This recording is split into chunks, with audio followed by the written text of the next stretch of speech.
ফুডলা একটু বেশি প্রিয়।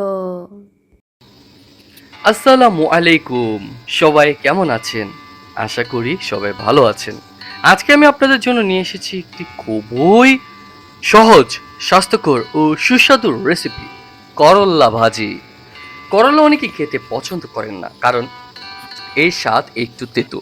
কিন্তু সঠিকভাবে রান্না করলে করলাও হতে পারে দারুণ মজার একটি খাবার। আজ আমি দেখাবো কিভাবে খুব সহজ উপায়ে কম সময়ে করলা ভাজি তৈরি করা যায়, যাতে তেতো ভাব কমে যায় এবং স্বাদও হয় অসাধারণ। চলুন তাহলে আর দেরি না করে শুরু করি আজকের রেসিপি।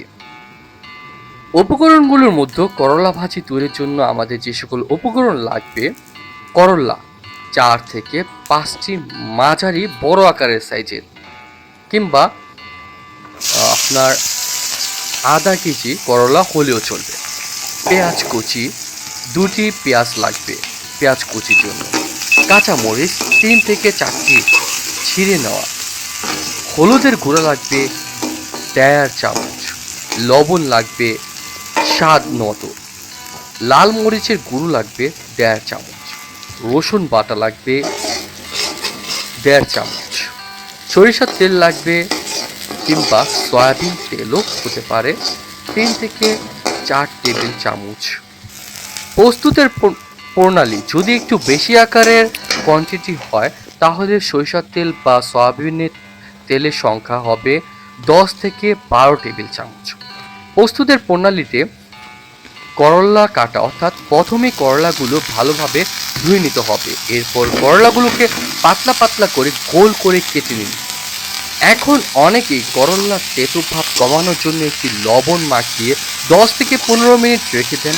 আপনি চাইলে এই পদ্ধতি অনুসরণ করতে পারেন, এতে করলার তেতো স্বাদটা কিছুটা হলেও কমে যায়। 15 মিনিট পরে করলাগুলো হালকা পানি দিয়ে ধুয়ে নিন এবং পানি ঝরিয়ে রাখুন। এখন পেঁয়াজগুলো পাতলা করে কেটে নিন। কাঁচামরিচগুলো ছিঁড়ে নিন। এগুলো করলার সাথে মিশে ভাজলে স্বাদ অনেক ভালো হবে। একটি কড়াই চুলায় বসান এবং তাতে 3 থেকে 4 টেবিল চামচ তেল দিন, অর্থাৎ আপনার কোয়ান্টিটির উপরে। আপনি যদি বেশি করলা রান্না করতে চান বা ভাজি করতে চান, সেক্ষেত্রে আপনাকে 10 থেকে 12 টেবিল চামচ তেল দিতে হবে। তেল ভালোভাবে গরম হতে দিন। তেল গরম হয়ে গেলে প্রথমে পেঁয়াজগুলো দিয়ে দিন। পেঁয়াজগুলো হালকা বাদামি হওয়া পর্যন্ত ভাজুন। পেঁয়াজ ভাজা হয়ে গেলে এর মধ্যে রসুন বাটা যদি ব্যবহার করে দিয়ে থাকেন, এরপর কাঁচামরিচ দিয়ে দিন। এখন একে একে হলুদ গুঁড়া, মরিচ গুঁড়া এবং লবণ দিয়ে ভালোভাবে নেড়ে নিন। এখন কাটা করলাগুলো কড়াইয়ে দিয়ে দিন। সব কিছু ভালোভাবে মিশিয়ে নিন। চুলার আঁচ মাঝারি রেখে করলাগুলো ভাজতে থাকুন। করলা ভাজির আসল স্বাদ আসে ধীরে ধীরে ভাজার মধ্যে, তাই তাড়াহুড়া না করে ধীরে ধীরে ভাজুন। মাঝে মাঝে নেড়ে নিন, যাতে নিচে আঁচ লেগে না যায়। প্রায় 8 থেকে 10 মিনিট ভাজলে করলা নরম হয়ে যাবে এবং একটু ক্রিস্পি ভাব আসবে। যখন দেখবেন করলা সুন্দরভাবে ভাজা হয়ে গেছে, তখন চুলা বন্ধ করে দিন। গরম গরম ভাতের সাথে পরিবেশন করুন মজাদার করলা ভাজি। গরম ভাতের সাথে করলা ভাজি দারুণ লাগে। ডাল বা ভর্তার সাথে খেলে স্বাদ আরও বেড়ে যায়। চাইলে বিশেষ শেষে সামান্য লেবুর রসও দিতে পারে। বিশেষ কিছু টিপস বলে দিচ্ছি আপনাদের জন্য। করলার তেতো ভাব কমাতে লবণ মাখিয়ে রাখা খুবই কার্যকর। বেশি করা আছে ভাজবেন না, তাহলে করলা পুড়ে যেতে পারে। পেঁয়াজ একটু বেশি দিলে স্বাদ আরও ভালো হয়। চাইলে আলু কেটে যোগ করতে পারেন, এতে করলার তেতো ভাব কম লাগে। করলার উপকার সম্বন্ধে আমরা অনেকেই জেনে নিই। করলা শুধু সুস্বাদু না, এটি আমাদের শরীরের জন্য অনেক উপকারী। যেমন ডায়াবেটিস নিয়ন্ত্রণে সাহায্য করে, রক্ত পরিষ্কার করে, হজম শক্তি বাড়ায়, ত্বকের জন্য খুবই ভালো।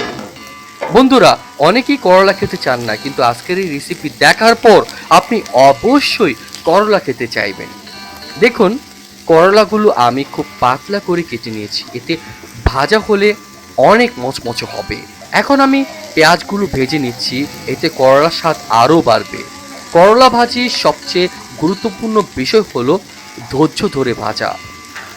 প্রিয় বন্ধুরা, আজকের করলা ভাজির রেসিপি যদি আপনাদের ভালো লেগে থাকে তাহলে ভিডিওটিতে লাইক দিন, শেয়ার করুন এবং আমাদের চ্যানেলটি সাবস্ক্রাইব করতে ভুলবেন না। আপনারা কোন ধরনের রেসিপি দেখতে চান তাও কমেন্ট করে জানাতে পারেন। আজ এখানেই শেষ করছি। সবাই ভালো থাকবেন, সুস্থ থাকবেন। আল্লাহ হাফেজ।